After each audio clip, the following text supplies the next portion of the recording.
Howdy.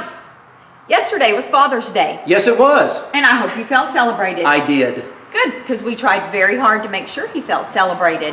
And I hope your fathers and husbands felt celebrated as well. You know, there's a saying floating around that says any man can be a father, but it takes a real man to be a dad. And I want you to tell us what that means to be a dad.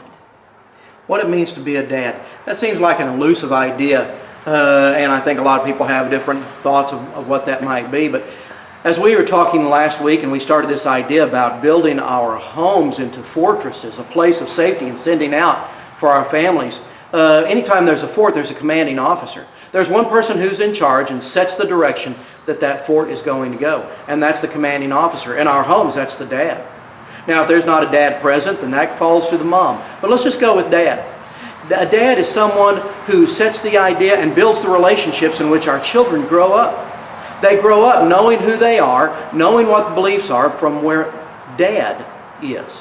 And so that's what a dad does. A dad sets that clear direction so that it's not a jail where you're held prisoner, but it is that fort, that there's a place of safety. But when it's time to go, you know who you are and you know what you're about.